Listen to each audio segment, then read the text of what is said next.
Hey guys, welcome to a new video. I wanted to make this video because, in my opinion, this is probably the craziest Leonardo.Ai feature that I've ever seen. And I've never seen any AI tool other than this one that could actually do this.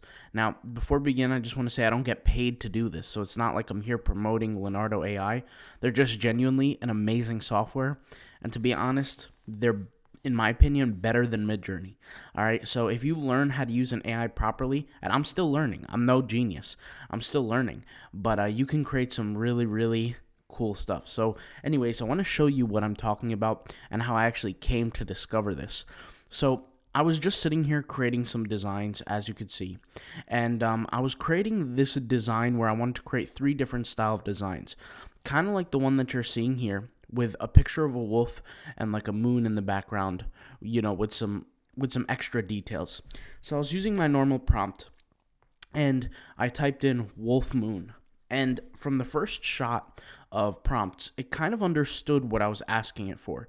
It produced this, and this, right? And then I asked it to do another round of designs, which is this one, and this one. And at that time, I would say this one and this one were the closest ones. Then I asked it to produce another round, and it produced these. Now, at first, I thought this one was perfect, and this was the original composition, right? I thought it was perfect. But when I upscaled it, I then paid attention to how the mouth looked like on the wolf, which for me is not ideal. Now I could go into a Paint app and fix this and do some drawings on it, or even use it in the section here where you can use the AI Canvas beta in Leonardo.Ai.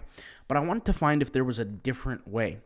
So either way, I asked it to produce another set of results. I used this on an image-to-image translation here, and then I see here more results.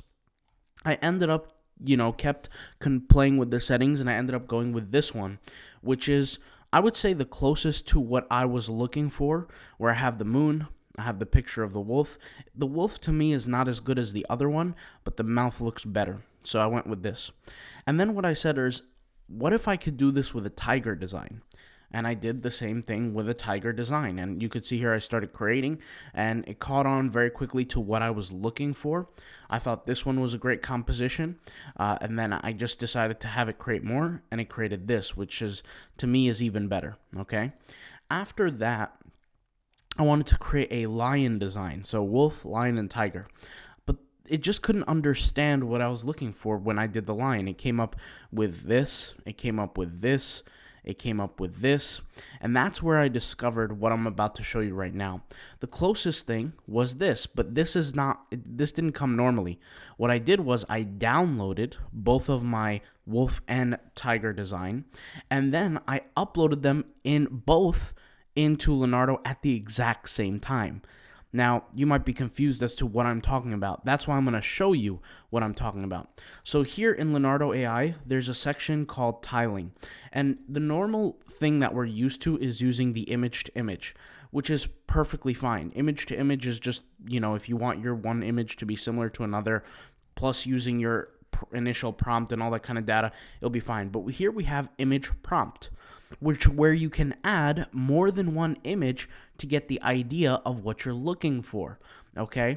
And that's where it's really cool. So you can add more than one image to provide more data to the machine. Now, the reason why this is so crazy is because you get closer and closer results to what you're looking for. So let's go ahead and do this live and see what kind of styles of images we can have here. So I'm going to go ahead and download this right here. And I'm going to go ahead and download that wolf design as well. I'm just going to head over here to my upscale designs by going back to my personal feed. Let me go ahead and get rid of this. Go ahead and head to my personal feed so I can show you what I'm talking about. I'll hit upscaled right here and download this tiger design here. And right click, save as, and download it. Now I'm going to head back to the actual AI image generation, and I'll show you exactly what I'm talking about. So I can take this design, go to image prompt, and just copy and paste it effectively, right? Which the first one is down here, and then I'm going to go to the second one and go right there. So now I have 2 images that I prefer. I even like this image. I'm just curious as to what it will produce with what I'm looking for. So I'm going to go ahead and click here and hit save. And you guys can do this for any kind of generations of images that you like that have a good style to them, the style that you like.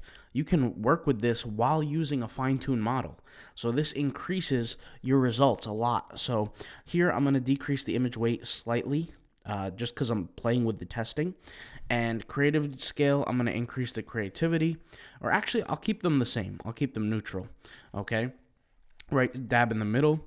And I have my prompt. And I'm just going to go here of moon lion. Something like that. And then I'm going to hit generate. And let's see what it comes up with. Okay, I'm really not sure what it can come up with. Now, FYI, for anybody who's watching this, when you upload these designs to the image prompt section where you can upload more than one image, you have an upload maximum of to 5 megabytes. And I think the reason why Leonardo is so successful, they went from like 0 to like 60,000 users the first few months, and then from 60,000 to like 300,000 users in a matter of days, is because of features like this. They're doing things that other AIs are not doing, and they're providing essentially better results for people that, let's be honest, that other softwares can't produce. But that's not a bad thing. I mean, I'm just a promoter of, just amazing technology, and this is some amazing technology. Wow, look at this. So these are the artworks that came out of this. Now that we have a sample set of artworks based on the data we have, let's go ahead and play around with these images. So now what I'm going to do is I'm going to take the image weight and boost it all the way to the right-hand side. And now what I'm going to do is hit generate so that you guys can see the difference. And then in the next experiment, I'm going to decrease the image weight slightly and increase the creativity and see what it comes up with, just so you guys can get an understanding of what comes up here.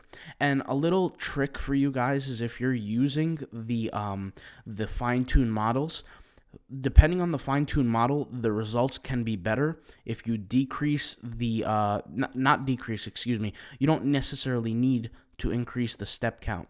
A lot of people think that the step count always produces better results, and that's not actually always the case, okay? Just, that's a little FYI. I mean, if I increase the step count on something like this, it's not going to make a dramatic difference, but it will cost you significantly more tokens. That it will double, triple, quadruple the amount of tokens that it will cost you to produce. That's a little tip. But look at this. So when I increased the image weight, it produced a different set of results. Now you tell me, which set of results do you like better? Do you like these results, right?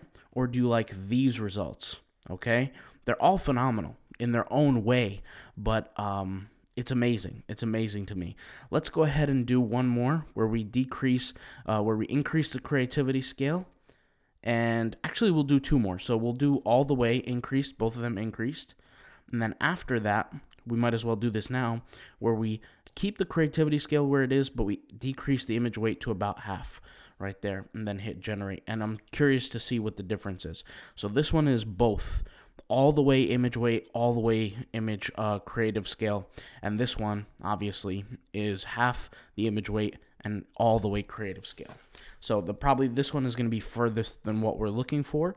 I'm sure it will turn out great. But this is probably, who knows what this is going to turn out. I'm super excited to see. But it's almost like, this is, honestly, this reminds me of just like Christmas. Seeing what surprise you're going to get, what present you're going to be unwrapping. And I think one of the most effective ways to make money from AI art right now is to create a clothing line. That's one of them, or sell the files digitally. So look at this, guys. These are the results produced from increasing the image weight all the way to max, but also increasing the creative scale.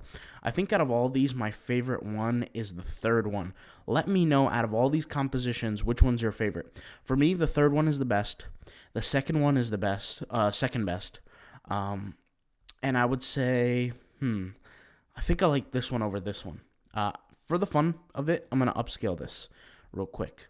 And we're still waiting on this result. I mean, who knows what's going to happen, but pretty insane, the things that you could do with this kind of stuff.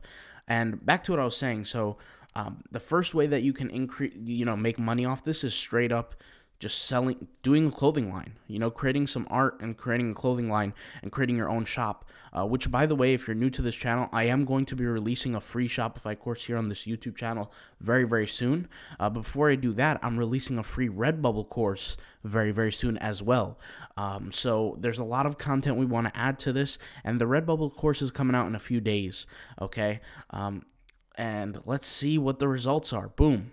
So these are some incredible results as well. I don't know if I would necessarily go with them, but they're pretty cool. I mean, this is one of my favorites, I would say. This had a really cool concept, but it's just not centerized, and this one is pretty cool as well. Let's go ahead and click on this. This is the upscaled model, the upscaled version, and this would go perfect on a t-shirt, right? Just removing the background, keeping it the way it is. But I think also another good way to make money, like I said, is selling the digital files and creating a store on that. I created a YouTube video, almost like a free course guide on my YouTube channel. If you guys want to see it, just go to YouTube, type in autopilot passive income, just type in that, and then go to my channel, and then scroll down here. Let me show you where it is. Scroll down to, I believe this video. Oh, actually, no, this is not the video. Sorry, just bear with me here, guys. It's the video. Where is it? Oh my God, I'm sorry, guys. This is embarrassing. But here it is. This is the video, okay? How to create a virtual art gallery and sell your digital art. So if you guys want to come to my channel and check it out, go ahead. But I'm going to leave a link in the description just so you can take you right there. And selling your digital art is probably a good cash cow that's starting. I don't know too many people doing it in the AI space, in the art space. In fact, I don't know anybody that's doing it. But it's going to be really, really powerful in the next coming years, because you got to think of it. A lot of people are literally depending on these big companies to sell their products for them, like Redbubble, Zazzle, etc.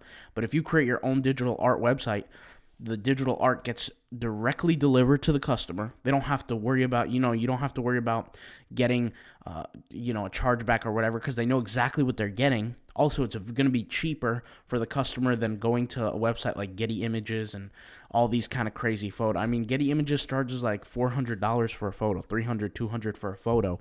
So it's going to be insane. And I'm actually thinking of putting some guides together to show you exactly how to do that. If you're interested, subscribe to the channel, guys. You're going to get a lot of free content here that's going to help you start your business, get running on your business, and make some money off this AI stuff, all right? At the end of the day, with the AI, you're either going to get lost without using it and you're going to get left behind, or you're going to have a chance to actually compete. And I know me personally, I'm not taking a chance. I'm going to compete.